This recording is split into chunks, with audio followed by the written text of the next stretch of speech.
Hello guys, সবাই কেমন আছে? আশা করি ভালোই আছে। আজ যাচ্ছি নিউ টাউন বিউটি আরবাজে কফি হাউসে।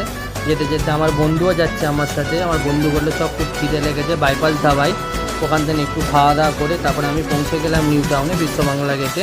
ওখানে একটা আমার দরকারে গিয়েছিলাম, আমার দরকার তো মিটেছে। আর আমার বন্ধুকে দেখতেই তো পাচ্ছ, সবসময় ভিডিও শ্যুট করতে ব্যস্ত, ছবি তুলতে ব্যস্ত। ফাইনালি আমরা আরবাজে কফি হাউসে পৌঁছে গেলাম, কিন্তু আমরা জাস্ট খালি যখন ঢুকেছিলাম তখনই বিউটি খান বেরিয়ে গিয়েছিলো, তখন ছিল না। তারপরে জাস্ট আমরা আরবাজের সাথে কিছু গল্প করলাম, এমনি কথাবার্তা বললাম, কোথা থেকে এসেছে এটা জিজ্ঞাসা করলাম। আমরা ফোনে যে হিসাবে আরবাজকে দেখতাম রিলসে, কিন্তু সেরকম না, সম্পূর্ণ খুবই আলাদা।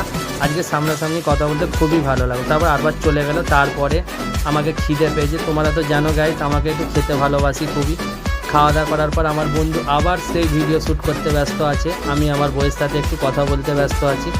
সবই এতটা ব্যস্ততার মাঝে আমার বউকে একটু